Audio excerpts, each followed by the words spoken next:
documentem a experiência de vocês, façam uma explicação de cada passo e a gente depois vai botar ali, inclusive. Beleza. Então, vocês o dono do negócio. Bom dia, pessoal. Bom dia.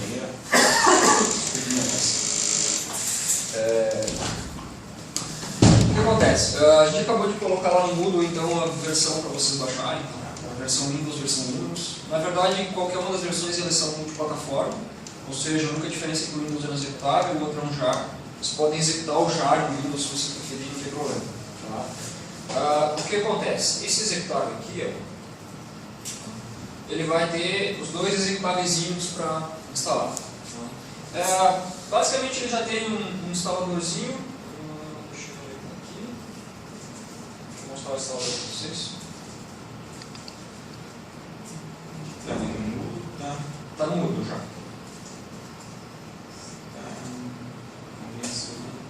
Versão 1.3 beta.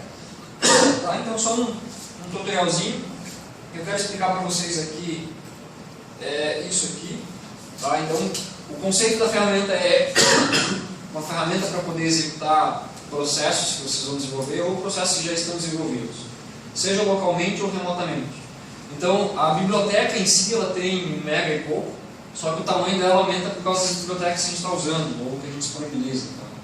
Tá? Dentre as bibliotecas a gente tem banco de dados integrado, JFree para gerar alguns gráficos, JMF para abrir alguns tipos de imagem, Jython para executar alguns processos em Python para Java, tem mais algumas bibliotecas de Flamingo e Bluetooth aqui para ficar bonitinho, e XML Stream para salvar aqui. Então isso deixa o projeto grande em si. A gente tem já alguns plugins inseridos aqui como obrigatórios, tá? Então plugins para que a ferramenta funcione, e tem alguns plugins extras que eu não lembro de cabeça quais são e quais eu incluí nessa versão aqui, depois a gente pode ver sem problemas. Tá? Então, instalador, Next Finish. Eu vou até abrir o que eu acabei de instalar aqui para vocês verem. Que seria a versão cru dele. Ok? Então essa seria a versão inicial. Aqui tem uma paleta de recursos que a gente vai poder usar. E aqui o painel de edição. Então o que acontece? No painel de recursos, eu tenho alguns algoritmos pré-determinados. Alguns da minha tese de doutorado, alguns de visualização padrão e alguns do OpenCV direto. Vocês chegaram a ver o OpenCV, né? Já. Então, por exemplo, se eu tiver o OpenCV instalado na minha máquina e quiser usar uma dilatação, desculpa, cadê o OpenCV? Não veio aqui, não veio por inteiro. Ok. Então eu tenho algumas funções prontas, por exemplo, dilatação do OpenCV. Quando eu arrasto um componente para cá, perdão, eu vou gerar um outro executável e depois mandar para vocês. Eu peguei a versão antiga. Vamos lá, deixa eu ver a versão nova aqui para vocês verem.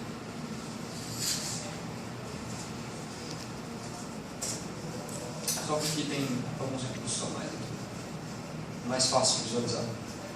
Tá? Java CV. Como eu disse para vocês, a nova versão tem. Então, por exemplo, eu quero usar um CV erosão.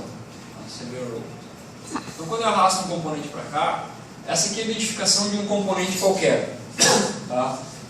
Se eu clico nele, ele vai me dizer se eu posso executá-lo ou não. Tem componentes que são executáveis, tem componentes que são recursos. Por exemplo, eu quero uma erosão, a erosão vai entrar uma imagem. Então, uma imagem vai ser um recurso, um componente vai ser um executável. Tá? Quando eu clico num elemento, ele me diz quais são as entradas. Nesse caso aqui, como é específico do OpenCV, o padrão de nomenclatura aqui é um pouco estranho. Mas é CV Array, IPL conv kernel, que é um kernel OpenCV, e o inteiro, que é número de interações nesse caso. Tá? Então, por exemplo, nesse caso aqui, eu vou pegar um outro componente que seja próprio para mostrar para vocês. Vou pegar, por exemplo, encode CV flow, vou pegar a mesma erosão aqui. Como ele é um componente já de uma biblioteca, ele já me trouxe uma imagem conectada, um inteiro e um inteiro, que é o tamanho do kernel.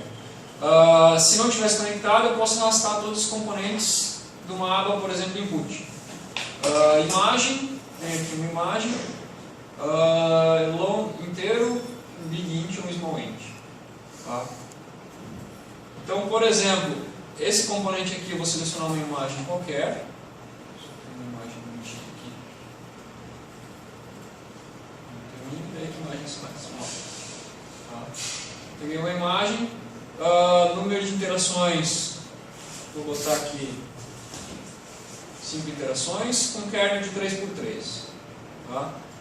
Nesse caso aqui eu posso verificar informações do algoritmo. Ele não conseguiu o estado do servidor. Bem. E eu posso executar o componente. Aqui é uma visualização geral, então o arquivo que eu selecionei, interações e o kernel. Se eu mando rodar, 2 cliques aqui ou run, dá no mesmo conceito. Vai mandar essa imagem para esse componente, vai processar o componente e vai executar. Aí eu posso usar, por exemplo, na camada de um grupo de visualização, pegar um image view aqui, por exemplo, um image, jogar para cá, conectei a saída desse componente nesse componente e eu tenho uma imagem erodida. Ok? Então, o que ele fez aqui? Para o usuário parece que ele executou localmente. Na verdade, isso aqui foi lá no servidor, transferiu a imagem para lá, processou lá e trouxe de volta. Tá? Como é que eu sei que esse componente é lá e não aqui?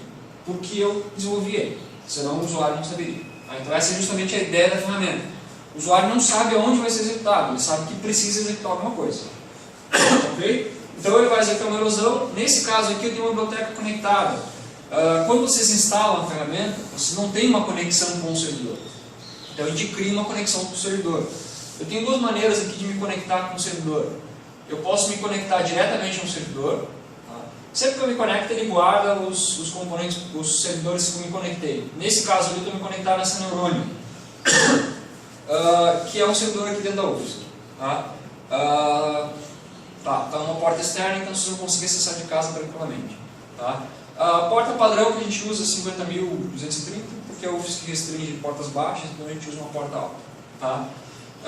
O servidor, o que acontece? Tem um servidorzinho com vários algoritmos lá pronto. Sempre que eu me conecto no servidor, ele vai criar, ou vai baixar o grupo de componentes, nesse caso aqui, Encode Framework, que é um monte de componentes. Tá? Que mais? Eu tenho uma outra forma de me conectar, por exemplo, vocês viram que eu estou me conectado com o West aqui, que seria convidado nesse servidor. Eu vou configurar usuários.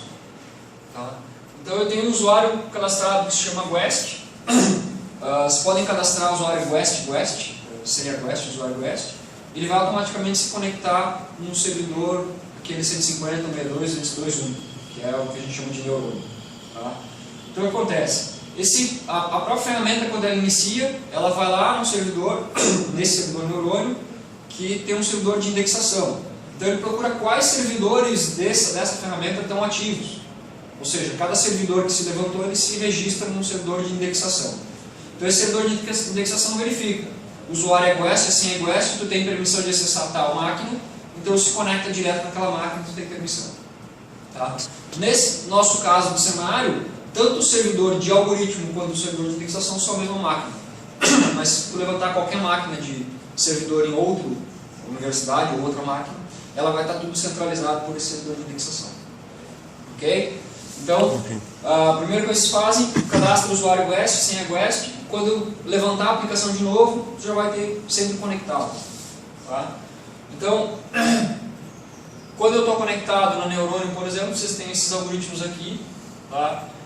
Tem que tomar um pouquinho de cuidado, que apesar de, como é um servidor de teste, a gente tem algoritmos cadastrados para processar em GPU, só que o servidor que a gente tem lá não tem capacidade para GPU.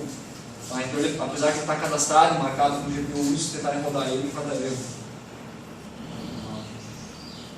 Vou mostrar para vocês um vídeo.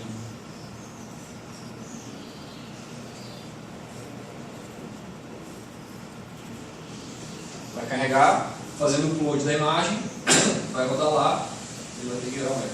Virou um erro. Ok? Então ele marcou como erro. Para mim olhar o erro, eu tenho que habilitar, por enquanto, a usabilidade de propriedades.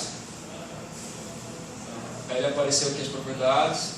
Ele me diz lá, cannot run program, blá blá blá blá blá. Então ele me trouxe um erro que aconteceu lá no servidor para a gente poder descobrir. Nesse caso aqui o arquivo não existe. Está cadastrado o algoritmo, mas o arquivo não existe.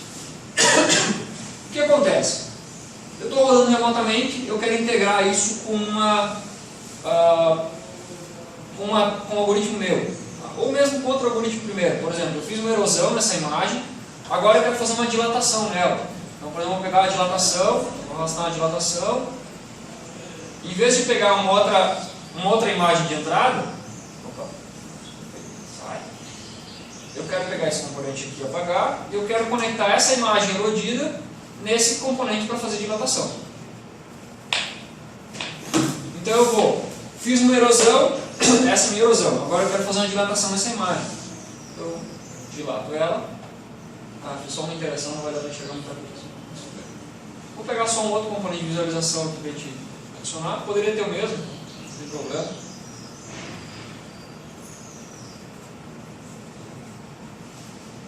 Aqui a imagem. Quero reprocessar, fiz com poucas interações. Vou de novo. Deixa eu extrapolar aqui. De novo. Como é um processo remoto, vai ter que carregar o algoritmo de novo. O algoritmo não, desculpa, a imagem. E a imagem dilatada. Ok? Então, funções simples que a gente já desenvolveu, a nossa biblioteca já tem pronta lá. Tá? Vocês vão ter uma aba, sabemos também alguns componentes de histograma, erosão vertical, erosão horizontal, isso aqui já utilizando o mesmo servidor. Tá?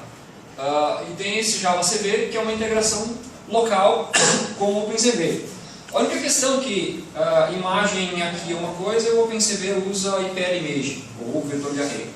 Então, quando eu, por exemplo, quero integrar com um algoritmo de erosão do OpenCV, ele entra uma imagem de IPLimage. Então, tem um componentezinho aqui que se chama image do IPLimage ou IPLimage do image. Então, para ficar convertendo uma imagem, carregar uma imagem IPLimage, que é vetor, e o contrário.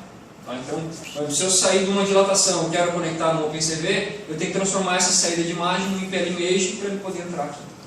Tá? Então, essa é a partezinha chata de trabalhar com o OpenCV em si. A gente acabou liberando os algoritmos porque já tem muita coisa pronta. Então, se eu tiver o OpenCV instalado, eu consigo usar bastante coisa já desenvolvida. Mas agora eu quero, depois dessa dilatação, executar um processo meu aqui dentro, local. Certo? Eu tenho duas maneiras. Ou eu pego a biblioteca, a API desse programinha e faço um programa em Java que executa um algoritmo e adiciono isso como um plugin. Tá? A gente tem uma documentaçãozinha de como fazer plugins. Tá? Mas a ideia de vocês é pegar um algoritmo que eu tenho feito em C, um executável, e rodar aqui dentro. Então acontece, tem uma abinha aqui, últimos, que vai ter dois local algorithms, tá? Algoritmos locais, parametrizado ou não parametrizado. Tá? A única diferença deles é padrão desenvolvedor ou não. Tá? Por exemplo, esses algoritmos de local, quando eu vou editar ele vai aparecer um nome para ele, teste. Se eu uso interpretador ou não, se eu fiz em Python, se eu fiz em Java, se eu fiz em qualquer coisa, então, por exemplo, Java. Tá? Desculpe, o executável, né? Nesse caso é um Java, então eu teria que obrigatoriamente escolher um Java. Não vou ter nenhum aqui de exemplo, depois a gente cria um SH para teste. Então eu selecionei desculpa, o executável, um nome para ele aparecer, qual é o parâmetro, qual é o interpretador que estou usando, e aí eu tenho parâmetros de entrada e parâmetros de saída. Tá? A única coisa que muda de um algoritmo para o outro é o tipo de entrada e saída, ou como eu faço entrada e saída. A gente definiu inicialmente um processo que é primeiro as entradas, depois as saídas, como entrada parâmetro padrão de qualquer programa. Então, executável, espaço, primeiro parâmetro, segundo parâmetro, terceiro parâmetro, quarto parâmetro. Certo? A única coisa que eu preciso informar é a saída também, então os últimos parâmetros são as saídas. Então eu quero processar essa imagem com esse número e esse número, e eu quero que grave nesse arquivo. Certo? Então essa é a forma de parametrização de entrada. Se eu usar o outro componente, esse algoritmo parametrizado, a única coisa que muda é que eu posso determinar um tipo de parâmetro. Menos I entrada, menos O saída, menos INT interação, por exemplo. E aí eu cadastro um elemento. Então eu posso ter quantas entradas e quantas saídas eu quiser no algoritmo. O algoritmo vai ler pela entrada padrão de qualquer programa, qualquer executável, qualquer C, Java, funcionando da mesma maneira. A única questão é que quando eu desenvolvo o algoritmo eu não posso plotar ele na tela. Em vez de eu dar um IAM show, por exemplo, no C, no OpenCV, eu vou salvar esse disco. Vou salvar em arquivo. E aí, qual é o nome do arquivo que eu salvo? O parâmetro que eu recebi como entrada. Então o arquivo de saída é -O, então -O é o arquivo C, dois pontos, alguma coisa, ou nome, alguma coisa. Certo? E aí ele grava o arquivo. Consequentemente, se eu fizer isso aqui, adicionar entradas e saídas, imagem, uma imagem, adiciono, eu vou ter uma imagem de saída,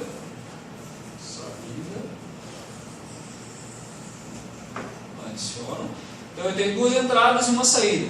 Quando eu dou um OK, esse algoritmo que eu parametrizei, agora ele passou a ter as duas entradas e eu posso conectar coisas nele. Certo? Então, por exemplo, como eu criei uma entrada de imagem, se eu arrastar essa saída e tentar conectar nele, ele já marcou que eu posso conectar e me deu uma opção que é o componente de entrada, o segundo componente que é uma imagem. Ok? Obviamente eu não tenho nenhum executável aqui, então se eu tentar executar esse algoritmo, vai dar erro. Provavelmente porque eu não especifiquei nada. Desculpa. Se eu já tenho alguma coisa conectada nele, eu não posso reconfigurar. Então se informei o parâmetro errado, remove as conexões, eu posso editar ele de novo. Então.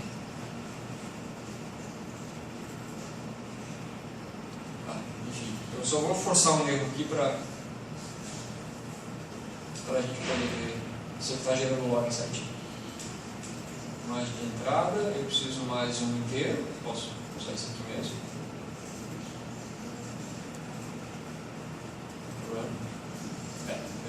Não vai rodar, só queria ver se ele saísse, me desse a saída, não deu. Depois eu vejo por que não está escrevendo um erro aqui. Então, eu devia estar escrevendo qual erro, provavelmente arquivo não encontrado, não executável, não tem permissão, o erro está dando. Ok? Então, essa é a ideia da ferramenta. Eu posso reusar tanto uma imagem, quanto um inteiro, quanto qualquer componente que eu tiver ali. Eu posso reusando ele para fazer isso. A ferramenta ela foi pensada inicialmente para processamento de imagem, então vocês vão ver que a maioria dos algoritmos e funções que eu tenho ali são para processamento de imagem. Mas ela não se limita a isso.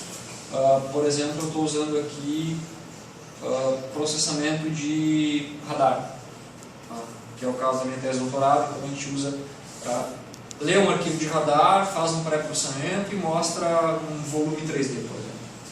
Então, mas aí eu não posso fazer utilizando o arquivo, o executável. Eu uso aquele primeiro conceito que eu falei para vocês, crio um plugin, bota lá na pasta plugins e ele interpreta como um plugin do componente. Certo. Ok? Nesse primeiro caso, não sei se vão chegar a fazer plugins, mas se for o caso, eu disponibilizo para vocês um tutorialzinho de como fazer plugins. Basicamente, é criar uma classe Java, estender uma determinada classe e ele passa a ser um componente, seja um componente de painel, seja um componente de execução. Aí você pode fazer qualquer coisa lá dentro. Ok? Nesse caso, para trabalhar vídeo, ele também... Hoje eu não tenho processamento de vídeo, deixa eu até ver o que tem de vídeo. Tá? Eu não tenho certeza que esteja funcionando, porque ninguém estava usando. Não tem câmera PTZ, acho que não. Deixa eu...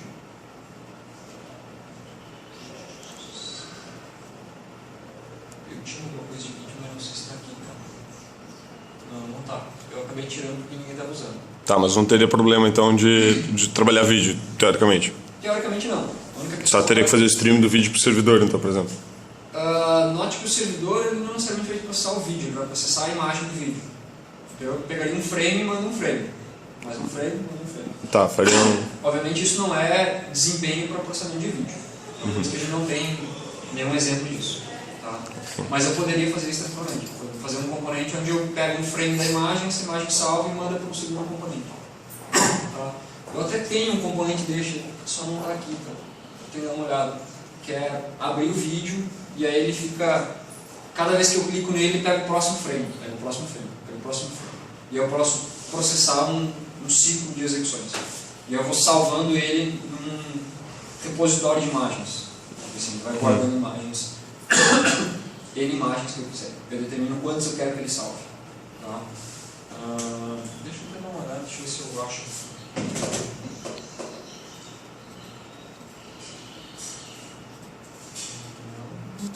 Não.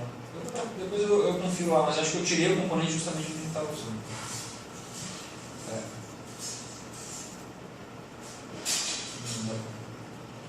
Bem, depois eu olho e faço para vocês. Ok? A ferramenta tem outras propriedades de pré-execução e pós-execução. Por exemplo, nessa erosão aqui eu quero fazer um pós-script ou um pré-script. Tá?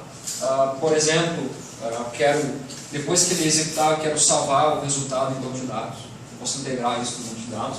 Então eu executo um pós-script, por exemplo. Hoje ele usa Jython ou Python, tanto faz, Python versão 1. Já tem uns algoritmos de exemplo, que as variáveis que eu estou usando, então eu posso usar essas variáveis aqui dentro. E aqui já tem alguns exemplos de conexão com o banco de dados, como conectar no banco de dados, como fazer um update, como executar uma query, variáveis globais, ou seja, eu posso determinar uma variável global no componente e acessar em outro. Então, componentes extras para programação. O que mais nós temos aqui? Para quem trabalha com processamento de imagem, geralmente eu tenho que adicionar dois componentes, que são o JAIC, JAI, que é para poder abrir componentes, por exemplo, em PPM. Imagem de PPM ou P... Qual é o padrão? Vídeo é PPM é imagem. Fugiu. Os padrões de imagem em ASCII. Tá? Então, o Java por padrão não abre esse tipo, ou, por exemplo, o TIFF não abre por padrão. Tem essa bibliotecazinha que abre, é só adicionar o arquivo jar dele aqui. A gente não coloca junto com a ferramenta porque não é de graça, ou seja, quer dizer, ela é de graça, mas eu não posso redistribuir, então eu preciso adicionar ela lá dentro. Tá? Mas eu posso passar esse arquivinho se alguém for usar a imagem PPM, por exemplo. Ok? Então,